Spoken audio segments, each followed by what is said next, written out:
Mwari akuita sei? Akuropafadzei. Amen. Saka nhasi ndinoda tiverenge kubhuku raMarko, Mark chapter 2 verse 13. Kudanwa kwa ndikandiona ndinenge riverenge neshona here. Then I'll say a few things there, then tosvika pakunamata.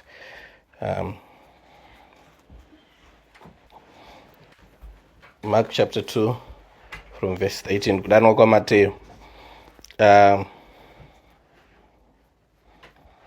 So verse 13 inoti, wakabudazve akaenda kugungwa, vazhinji vose vakauya kwaari akavadzidzisa. Wakati achipfuura akaona Revhi mwanakomana waAlfeo agere panotereswa, akati kwaari, nditevere. Akasimuka akamutevera. Zvino wakati agere pakudya mumba make, mumba maRevhi uyu, vateresi vazhinji nevatadzi vakagara naJesu nevadzidzi vake, nokuti vakanga vari vazhinji vaimutevera.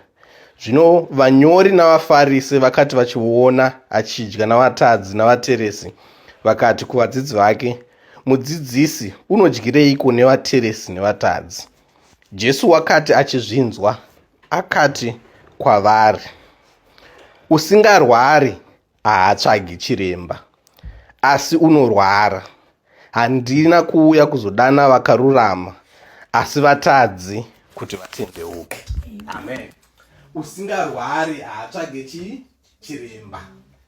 Ndo panguva yatinoona Jesu ari kufamba, ari kuparidza, ari kudana vanhu kuti vauye pashoko. Sekudzidza kwatiri kungoita, sekudzidziswa kwatinenge tichiitwa neBhaibheri, ari kuminista ari muguta reKapenaumu, ndo maari kugara, ndo mune bhesi yake.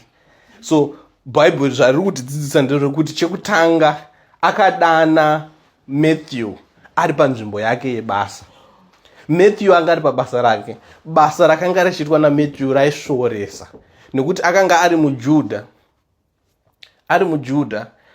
Akanga ari a tax collector. Matax collector panguva iyoyo vanga vari vanhu vekuti system yachinamushandiro wayaita yetax. MaJews anga ari pasi pemurawo weMaromans. So maRomans ndo aida tax, asi kuti vacollect vanga vanhu vashoma, saka vaitsvaga vanhu vaigara munyika imomo. Vanhu vaigara munyika imomo manje zvavaiita, vainzi iwewe uri area iyi, ingotiudza kuti unokwanisa kuraisa mari yakawanda sei. Abhidha mari yakawanda ndiye aibva apiwa license rekuti aite sei, acollecte tax muarea iyoyo. Then iye apiwa license obva azotsvaga vanhu vake ndozoenda mustreet. Saka in essence maJudha ari kushandira maRoma, asi ane contract. Hapana munhu aimurambidza kuti adzvanyirire vamwe vanhu. Ane contract, hapana chinhu chaimurambidza kuti asabate zvakanaka vamwe vanhu vakanga vaaitorera tax from. Muri pabata? Ndokunoti pakana muenzaniso yekutoti seizvozvi nyika ino yakapa vamwe kuti tsvakai maCOS, vanhu vaite sei, vauye. Vanhu pamaCOS vacho vobva vakuunza, asi vakuunza kuti kushandisa kwavanenge vachitoita manje vari kukudzvanyira, nokuti vari kuziva kuti iwo ndo wakaita sei, wakatemba neni. Asi ari panzvimbo iyoyo yekumbunyikidza vamwe, ari panzvimbo yekuti saka vaizomuona vari maJudha. Now Matthew vaimuona vari maJudha vaimuti ang'ora, nokuti ari kushandira vaRoma, nokuti ari kubata hama dzake dzisiri right. Ndosaka makaunzwa Bhaibheri rinenge richitaura panapa pachirungu rinenge richiti, when the scribes when the scribes and the Pharisees saw him eat with publicans, they were now being called publicans. Nenyaya yekuti vanhu vari kungoita zvekute vakungobatana nenyika, havachanamata sezvatinoda. Zvakanzi, and sinners, that's verse 16. So him eat with publicans and sinners. They said unto his disciples, how is that he eateth and drinketh with publicans and sinners? When Jesus heard it, he said unto them, hakuna murwere asingatsvagi murapi, asi ari mudambudziko ndiye anotsvaga murapi. Ini ndakauya kwete kuzodana vakarurama, ndakauya kuzodana vari pakurwara. Kurwara kuri kurehwa uku kwanga usingori kwemutumbi chete, asi kuratidza kuti Kristu anouya kuzotidzikinura panguva yatinenge tiri munhamo. Kristu ndiye rubatsiro rwedu panguva yekushushika kana kutambudzika kwedu. Kristu ndiye rubatsiro rwedu panguva yekurwiswa kwedu. Kristu unotibatsira. Saka pane imwe nguva paya muchirangarira chiita masozisi taimba what a friend we have in Jesus. You know, all our burdens to bear. Kristu ndiye murwiri wehondo dzedu dzose dzatisingaita sei, dzatisingakwanise kuzvirwira nadzo. Patinenge wakaona uri panguva yekuti unogona. Maona pandatanga maopening remarks ndekuti kazhinji situation yemunomu yakagadzirwa kuti ufile kuti kunge unoti inini ndakashanda ndakaita zvinhu zvangu ndozvigona. Woona kunge usingade Mwari. Ndo attitude yakanga ine vaFarisi nokuti vakanga vaverenga magwaro vachiti tiri kurarama maringe nezvakarehwa nemurayiro. Zvekunamata izvi toita sei? Tozvigona. Zvinhu zvedu zviri kuita sei? Zviri kutifambira. Asi vakanga vasiri kuona kuti mweya yavo yakanga ichirwara, yakanga ichida mudzikinuri. Saka vaiona vainzi vatadzi, vaiona vainzi matax collectors ava vachibva vavashora attitude yaunenge uinayo towards vamwe vanhu panyaya dzekunamata, o attitude yaunenge uinayo towards zvimwe zvinhu mukati meupenyu hwako. Asi takakwanisa kucherechedza kuti hatina chatinogona chingori matiri isusu toga. Tinoda mudzikinuri anova tenzi Jesu Kristu. Ipapo iye Kristu ari pedo kutinunura kana kutidzikinura mukufamba kwatinoita. Hatina zvatinokwanisa kuita zvinobudirira kuburikidza nekugona kana nekuziva kwedu. Hatina zvatinokwanisa kutanga kuronga zvinobudirira kutisvitsa pano upenyu husingaperi zviri maringe nekuda nekuona kwedu. Chatinoda mudzikinuri anova ani? Tenzi Jesu Kristu. Haangadai ari mashoko here anosimudzira kuziva kuti munguva yekuti zvinhu zvakuomera, munguva yekuti iwewe unenge uchiedza kutsvaga zvichiramba zvisiri kufamba, pana Kristu ari kuti ndakatowira type yako. Kristu akatowira type yangu. Type yaanoziva kuti iyi inoyeredzwa nenyika. Type iyi inogona kutongotorwa nekuchiva kwenyika. Type iyi inogona kungotorwa nekubata nemishonga. Type iyi inogona kungotorwa nekungobata zvinhu zvakasakarurama. Ndiyo type yakaita sei? Yaakawira. Kristu haasi kuzouya haatora hatidzikinura nekuda kwokuti tinogona. Anotidzikinura nokutoti hatigoni kana tiri tega. Kristu haatirwiri nokuti tinogona kurwa. Anotirwira nokutoti tiri toga hatitogoni kuita sei kurwa kwacho.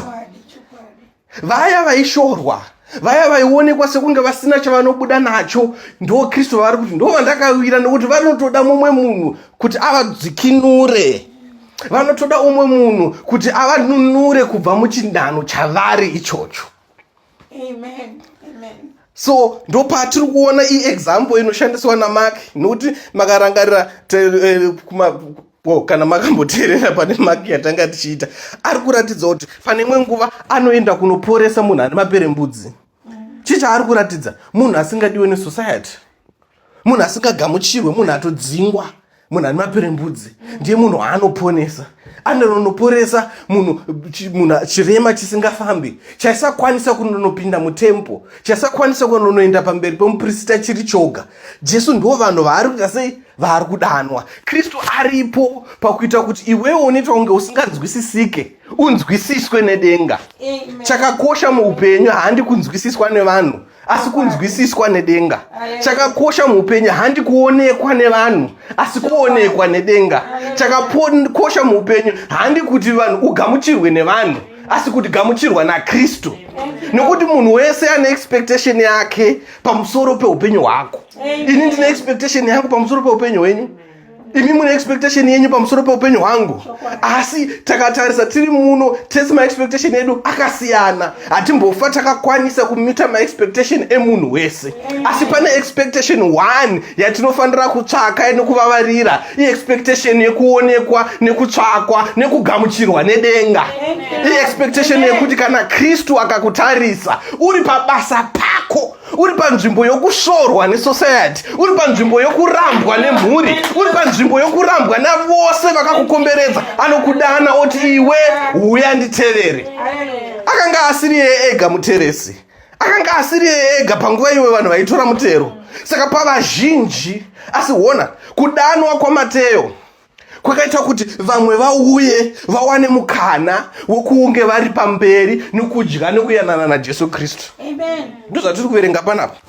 Handi mazvona takadzokera pamashure anoti verse 14 and said, and he passed by and he saw Levi. Levi ndiye Mateo, ndiye Matthew, the son of Alphaeus, sitting at the seat of custom, and said unto him, follow me. And he arose and followed him. Then verse 15 was, and it came to pass that as Jesus sat at meat at his house. So Jesu atwa muimba ya Mateo vachidya, many publicans and sinners sat also together with Jesus. Access. Vamwe vazhinji vemuseko ya Matthew vakanga vasingazivi kuti vanogamuchirwa here nemudzidzisi munyowani auya mudhisiti, vakawanirwa mukana kuburikidza nekuti pane akaonekwa, akadanwa, akagamuchira kudanwa kwavakaitwa. Thank you, Lord. Dai Mateo akaramba kudanwa, varipo vazhinji vakanga vakamukomberedza vaisawana mukana wokuti vagokwanisa kugara pamwe chete naKristu achivaparidzira. Amen. Asi nokuti pane akadaira. Saka hama yangu, kana Kristu achidana mauri, daira. Amen. Kana Kristu akati nditevere, mutevere. Kana Kristu akati ndiri pano, uya ufambe neni, famba naye. Ndiwo uchava mukova wokuti mhuri yekwako igozarukirwa kune kururama kwaKristu. Ndiwo uchava nzira yokuti pamwe vekwako vagokwanisa kuzoponeswa kubva kune mweya yemadzinza. Ndiwo uchava nzira yokuti pamwe vekwako vasingakwanise kunge vachinamata pachitendero vakwanise kuwanikwa vachiuya vachipfugamira zita raTenzi Jesu Kristu. Panodana mugamuchire, ita saMateo ari pabasa pake, kana chomweya chakareva mukati memwoyo wako kuti pane chatiri kuda kuzarura mauri, chidaire, chigamuchire, nokuti unozarurira mukana kune vazhinji nokuda kudaira kweshoko raMwari. Hallelujah. Thank you. Come follow me Matthew. Kudaira kwaMateo kwakaita kuti vamwe vakanga vasina mukana wokuenda pana Kristu wawane mukana.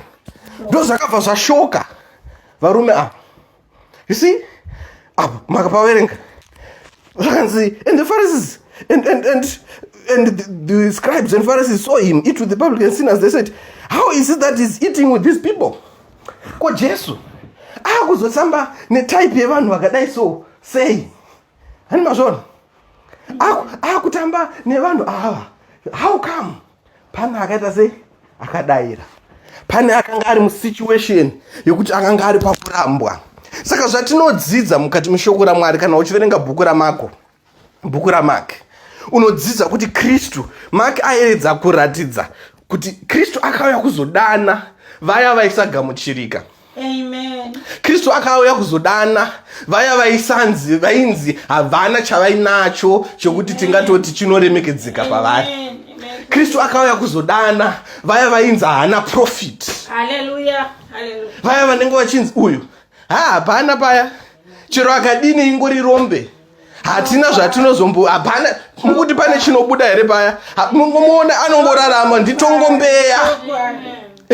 Ndidzo tsvatsva anenge akatemerwa anongoramba achingombeya. Ivavo vasina chavanokwanisa kuzvibatsira nacho, ivavo vasina chinenge chinoremekedzeka mumaziso evanhu, ivavo vane mwoyo yakaputsika, vane mwoyo iri kuti ini ndoga handizvigoni Mwari, vane mwoyo yokuti Mwari ini ndapererwa pano, vane mwoyo yokuti Kristu makasandibatsira ndonyura. Ivavo ndo vaakawira kunamata.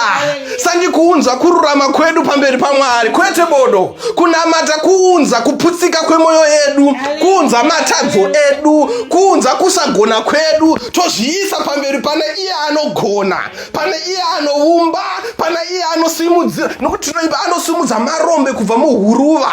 Gamuchira hurombe, kwete kuti uri romba kuti iwe hauna kukwana wega, unoda anosimudzira. Amen. Kana achidana kuti ndidai nditevere, mutevere. Kana achigogodza mukati mumwoyo wako, zarura musuwo. Kana achizevezera chimwe chinhu mukati menzeve dzako, usavharire izwi raKristu, mudaire umutevere. Nokuti sarudzo yekutevera Kristu inozarurira mukana, kwete kwauri wewe wega. dzinza richabuda mauri, Hallelujah. veukama vamwe vasingazivi Mwari, Thank you, Lord. dzimwe hondo dzinorwiwa pamweya dzatisingazive Amen. Thank you, Jesus. dzinosvika pakudamburwa. Pane zvituko zvinogona zvakataurwa pamusoro peropa, pamusoro pedzinza, asi pane ropa raKristu riri pano rinodzima nekubvisa, rinoita delete and forget forever. Ropa raIshe tenzi Jesu Kristu. Pane zvituko zvakataurwa nevanhu vakatsika pamusoro pemigomo, pamusoro peupenyu hwako yewe, asi pano nhasi pana iye wakaenda pamuchinjikwa ane simba rinodambura.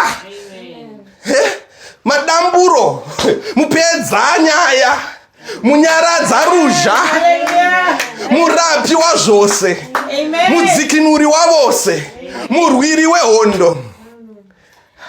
Pane makona angadai akabatwa, pane miteuro ingadai yakaitwa, Thank you, Lord. pane mhiko dzinogona dzakabatwa, Hallelujah. dzinoda kuramba dzichiuya dzichikurwisa, dzinovhundumudza. Kune mweya inosimuka. Asi rega ndikukuudze, kana Kristu odana, kana Kristu ataura ndiyeka, handiti watodziona mhepo, hondo yachena watoiona ka? Ari kuti chiregera kuirwira, nokuti mashoko ake ari kuti ndakatowira type yako iwewe. Hallelujah. Inini here tapiwa? Yes, iyewe unoona kunge usabudirire, unoona kunge hapasisina tariro, hapasisina kwekuenda, zvinhu zvafa, Chokwa. takukanda mapfumo pasi. Chokwa. Iye ndo paanoti right, pawagumirwa iyewe ndo pandinotangira inini. Thank you. Pazvinenge zvisameke sense ndo paanouya kuti ndakuita kuti zvichimeka sense, kwete nekuda kwepfungwa dzako iwewe, asi nokuda kwesimba rake, nekuti ndiye anonatsa zvinhu zvose, ndiye anoita kuti zvinhu zvose zvanga zvakarasika zviwanikwe. Thank you, Lord. Ndiye muponesi, ndiye murwiri, ndiye muchengetedzi, ndiye muvumbamiri. Ungamude Mwari akadaro? Amen. Thank you. Anokuda uri pachinhano ichocho. Thank you, Jesus. Usati ndichange ndazvigeza kuti ndozouya kuna Kristu ndigamuchirike. Ndozvaita vaFarisi, vaitemba mune kugona kwavo ivo, nokuti kazhinji chinotimisa kutadza kwedu, asi chinonaka pashoko raMwari kuburikidza natenzi Jesu kuti ndiri kuti anoti uya wakadaro, uya wakadaro. Thank you, Lord. Thank you, Lord. Kunyange matadzo ako akatsvuka seropa, ndinoachenesa semazaya echando. Uya wakadaro. Paurwere hwako iwewe paunenge warambwa navana chiremba vachiti zvapera, uya wakadaro. Mweya wako uchifunga kuti woparara, Satani achitanga kutaura manzwi okuzviburaya, manzwi ekuzviti hauna chaunogona, manzwi ane mashoko erima pamusoro pako, ziva kuti pane mumwe ane mashoko eupenyu anoti nditevere, ndichange ndinewe, nditarwa pamadziro, anoti nditevere. Thank you, Jesus. Hallelujah. Akavimbisa, handikusiye uri woga, ndichange ndinewe kunyange mauri kusvikira kumagumo. Ndiye wandinotenda, ndiye ari kudana panguva inoi masikati ano, ari kuti come Matthew, in that position where you are not acceptable to the religious world, where you are not acceptable from the community, come follow me. Vanhu pavachatanga kuona kana iye akuchiita shoko rake, manyawi eshoko rake akuchitanga kuratidza upenyu hwacho, vachauya kuzoti ko vakazodii? Iwe unochiziva secret kuti no, handibati makona, no, handidaro, handibati zven'anga, handibati mishonga, handirwi nekugona kwangu. Chandinoziva kuti nyaya dzangu dzinoperera pamabvi kana ndakataura nemusiki wedenga nenyika. Iye ndakamuudza nhunha dzangu, kana ndakataura naye anoshandura mamiriro ezvinhu, anomisa dutu mukati meupenyu hwako, anomisa mafungu angadai achisumudzwa newakaipa, anounza kugadzikana maJose panguva yekuti panenge pasisina kugadzikana. Takangotendera inzwi rake kuti ripinde. Nyaya iri paari pana Kristu panotiomera kazhinji ndepekunyatsotsiya zvose mumaoko ake, kuti Kristu, Mwari, ndazama nepandinogona, asi apa baba ndaita sei? Ndatadza. Pindirai inini. Pindirai. Vanopindira. Mwari wangu, Mwari wedu anopindira. Thank you, our Father. Ishe Mwari vari kumusoro kudenga munose nenzira yake. Imi Mwari anogona. Imi Mwari anoziva. Imi muvambi nemukwanisi. Jehovah shawakaramba, but in these few minutes, just looking at this little scripture, how you quote Matthew, Samasimba shawakaramba, basimba reshoko renyu.